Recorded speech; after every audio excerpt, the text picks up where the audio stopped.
Chapter 6, Fundamental Rights and Duties. In the previous chapter, we studied how the Constitution of India was written. We also studied the main objectives of the Constitution. One way of ensuring that the objectives are achieved is to guarantee fundamental rights to the citizens. In this chapter, we shall study the rights included in the Constitution and why they are important. Introduction. Today, most countries, through their constitutions, grant rights to the citizens. The aim of such rights is to help in the all-round development of the people. Rights are necessary also for strengthening democracy. The fundamental rights, therefore, constitute a very important part of a constitution. I thought that uprisings in Tunisia or Egypt took place because those governments did not accept people's rights.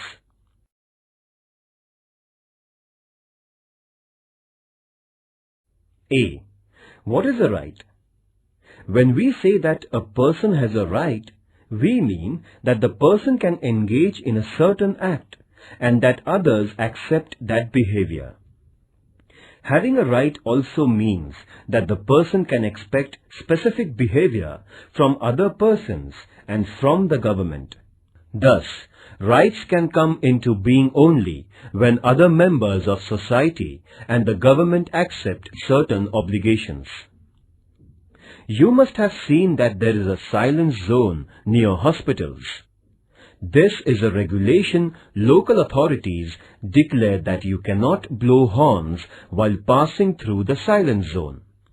This regulation comes in the backdrop of a socially accepted idea that patients in the hospital need silence and that they are entitled to rest and recuperation in peace. Thus, the patient's claim to rest is accepted by society, and then a regulation is made to enforce that claim. Society accepts various such claims mainly when they are seen as reasonable. In other words, rights require in the first place an agreement among members of the society over what are reasonable claims of its members. Then, it also requires legal provisions for ensuring the rights. Such legal provisions include limits on the powers of the government.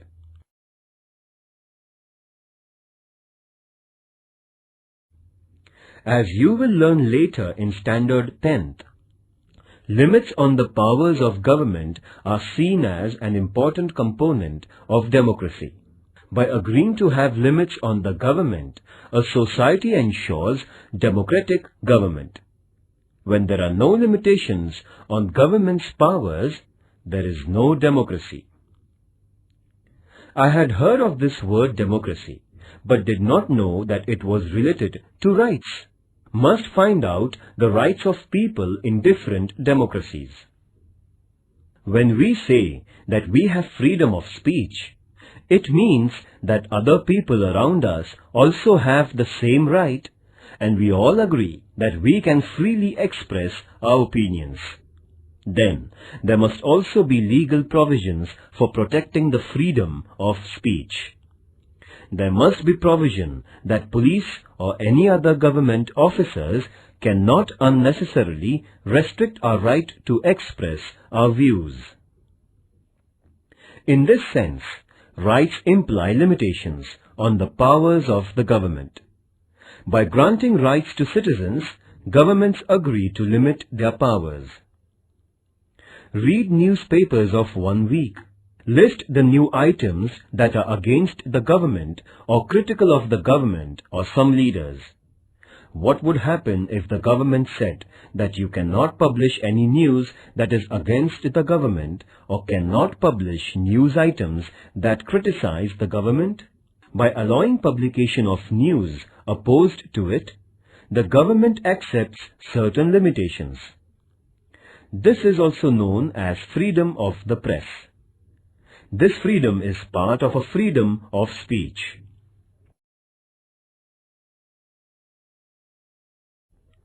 But granting these rights was not an easy or straightforward process. In many countries, people engaged in struggles with their rulers for long periods before they could get their rights.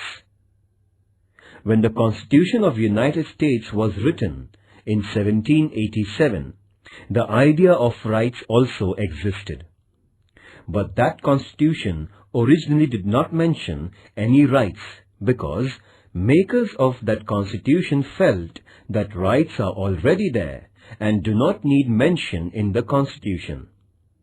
But on the demands of citizens, a Bill of Rights was subsequently included in the US Constitution, that is, in 1791. Since that time, it has become customary to include rights in the Constitution of a country. The Constitution of India includes a detailed list of rights. These are called fundamental rights.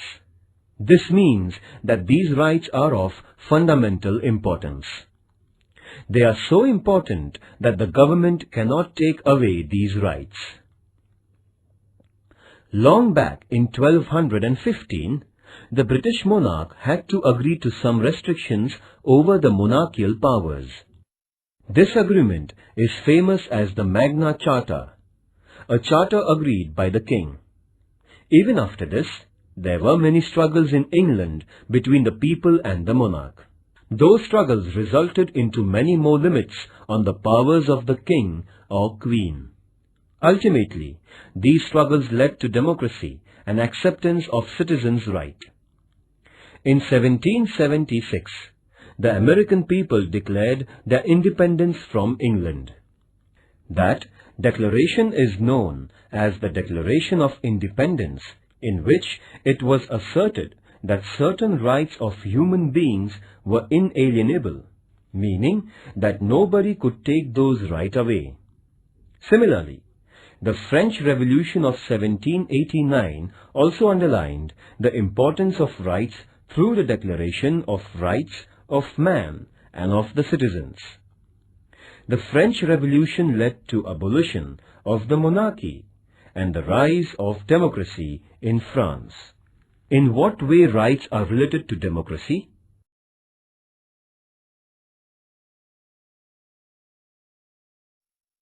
Educational and cultural rights.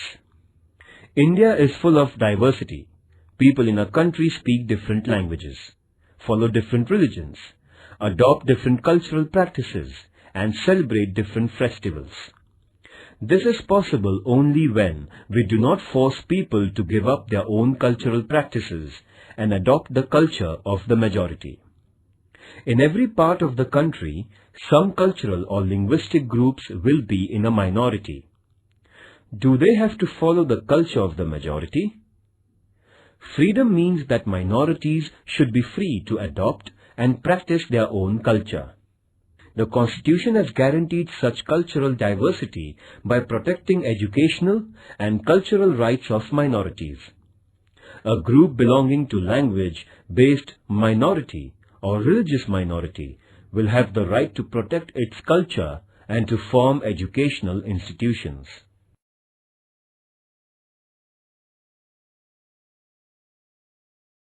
B.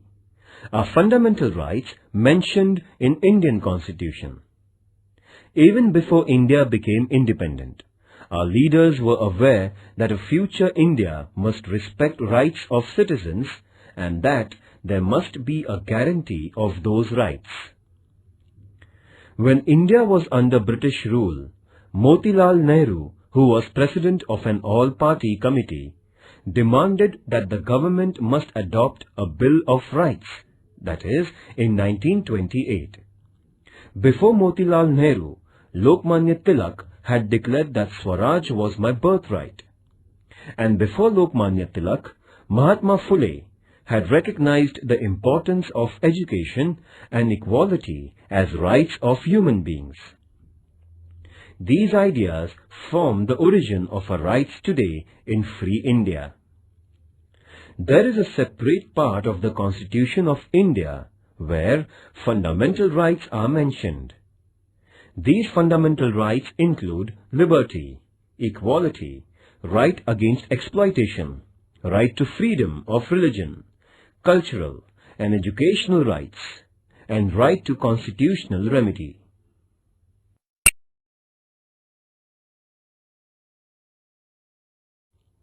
C.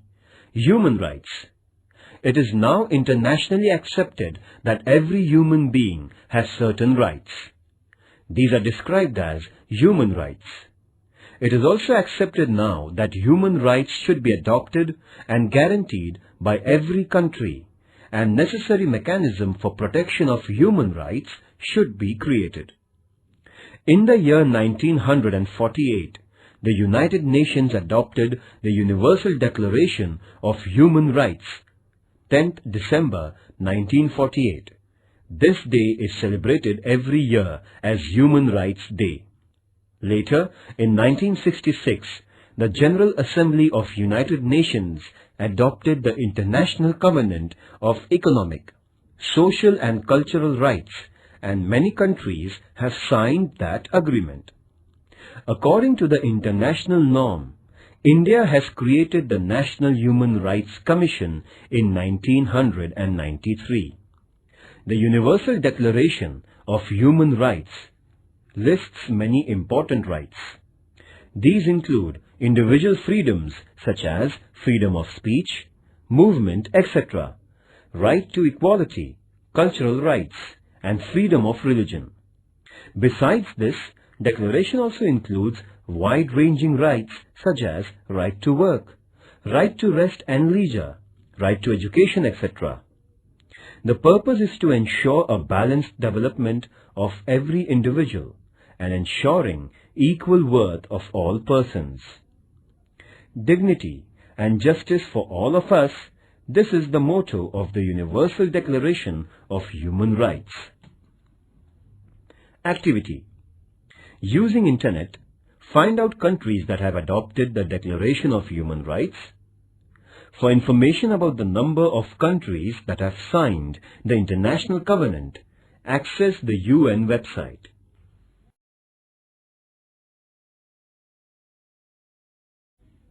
D. Citizens' duties. Why can't we have only rights and no duties? It is often said that rights and duties are two sides of the same coin. Do you know what it means? Let us take an example. Right to equality means that men and women must have equal status and equal treatment. Does this happen in real life? Unless all members of society respect this right and fulfill the duty of treating women as equal, this right will never fully come into being. Therefore, it is the duty of every citizen not to engage in domestic violence against women and to oppose ill treatment of women, because women are not treated equally and practice of female foeticide is prevalent. Is it not a duty to respect women as equal citizens? You will now understand why duties are important for the fulfillment of rights. Just as society must respect our rights, society expects that we accept certain responsibilities as our duties. Some duties are listed in the Constitution as a fundamental duties. These include to respect the Constitution, to respect national flag and national anthem, to protect the country, to adopt a feeling of brotherhood towards all citizens of India, to protect the environment, to adopt a scientific approach, etc. Is there punishment if these duties are not performed? Ecological balance. Human beings are dependent on environment for air, water, trees and minerals. If we use these natural resources indiscriminately, that leads to environmental degradation. Our present generation may be happy to use as many trees as it can cut down, but what will happen to later generations? Already, over-exploitation of natural resources is leading to crises such as drop in rainfall, rise in temperature, and many other environmental hazards. This only shows the importance of duties, It is not our duty to use the natural resources carefully? Think of others and think of our future generations. Activity. Obtain a copy of the Constitution of India and make a list of fundamental duties. Discuss in your class why these duties are important. I can now see the link between rights and duties. Unless we are bound by the duty to protect our environment, how can later generations enjoy the benefits of forests and fresh air and other natural resources?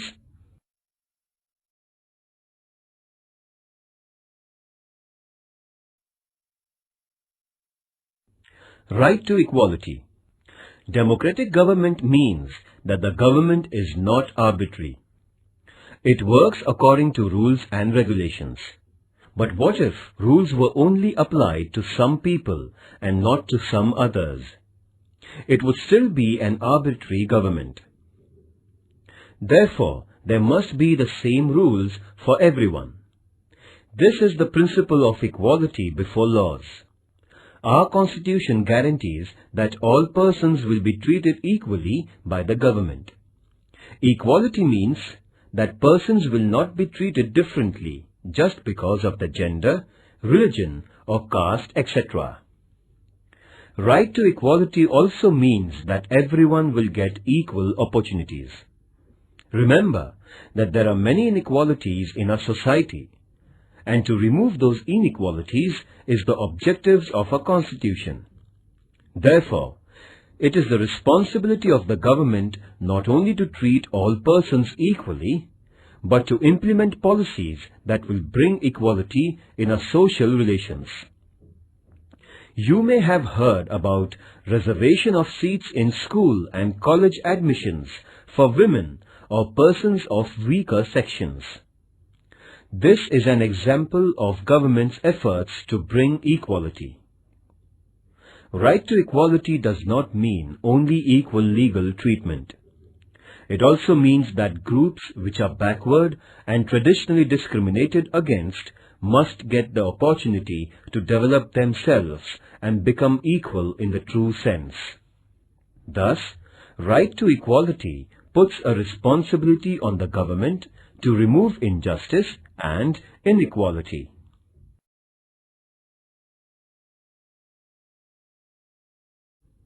Right to freedom of religion. In India, people follow different religious practices, but the government does not support or oppose any religion. Every person is free to follow any religion and pray according to her or his religion and also propagate their religion. The government will not differentiate between persons of different religions only on ground of their religion. And because there is no religion which is the official religion of our country, government or government-aided institutions will not force us to follow any particular religious practice.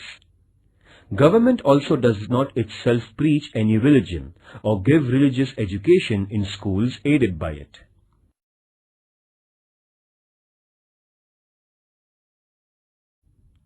Right to information. Similarly, the right to information is now enforced, though it is not part of our fundamental rights. Citizens cannot judge the government if they do not have enough information. Therefore, of late, it has been accepted all over the world that democracy means citizens' right to get the information from their government. This is known as the right to information. After the efforts of the senior social activist Anna Hazare and his followers, right to information was passed by the Government of India.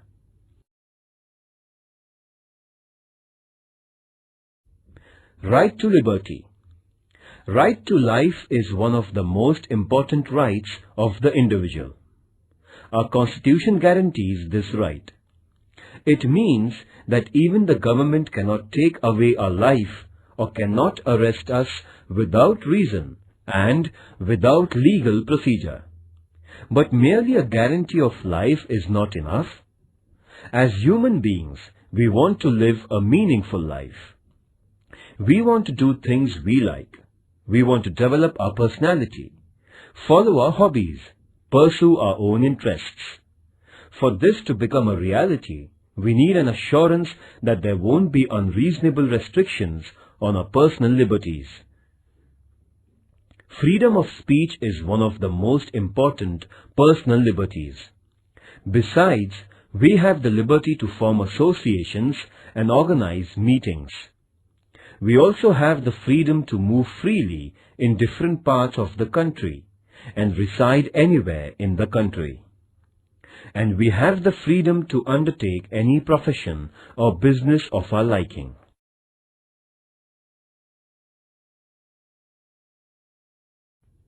Right to constitutional protection. So far we listed the rights guaranteed by the Constitution. But what do we mean by guarantee? If our right is violated, we can go to the government for protection. But what will happen if some officer or the government itself violated or did not respect our rights? In such situation, we have the right to move the courts. This is also called as right to constitutional remedy. Court will decide if the government has wrongly interfered with our rights, and if so, ask the government not to do so. Judiciary is the protector of our rights. This provision makes our fundamental rights truly guaranteed. First, what is the importance of right to equality? Second, why is the right to constitutional remedy the most important right? Activity. Imagine we had right to liberty but not the right to equality. What would be the result?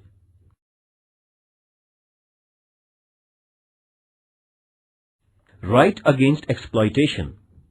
Both liberty and equality will be violated if some people are forced by others to undertake some work against their wishes. Because of poverty, there used to be many people who would take loans from private moneylenders, and the moneylenders would then force them to work without payments until the loan and interest are repaid. This practice was known as forced labor or wait. The Constitution has declared such practices as illegal. There will be no slavery in any form, and nobody will be treated as a bonded labor. Another fallout of poverty is that children from poor families are required to undertake work and earn money. As a result, children are sometimes employed in very hard and dangerous jobs, such as the job of making firecrackers. The Constitution has banned such practices because these involve exploitation of children. Children below the age of 14 years of age cannot be employed in hazardous jobs.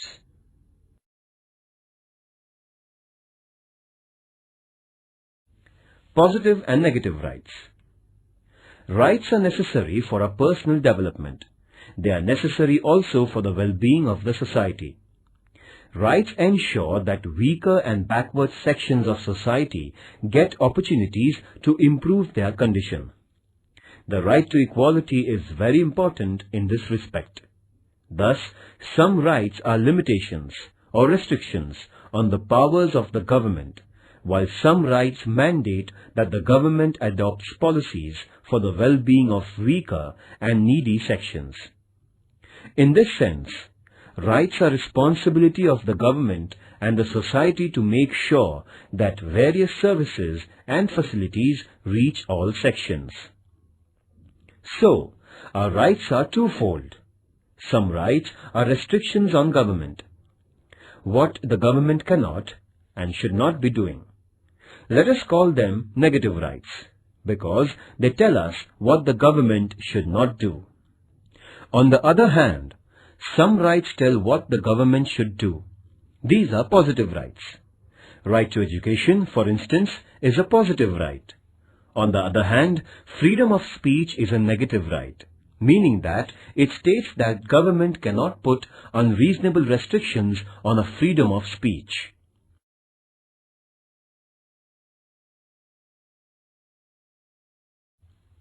Other rights. The idea of rights does not stop only at fundamental rights. For instance, we know that citizens of India enjoy the right to vote. This right is not listed in fundamental rights, but it is part of our constitutional rights. Even after the Constitution was written, the scope of our rights has been expanded. For example, we now have the right to education. Under this right, all children between the age of 6 and 14 are entitled to education. Activity. Collect the information about right to education. Discuss in your class the importance of right to education.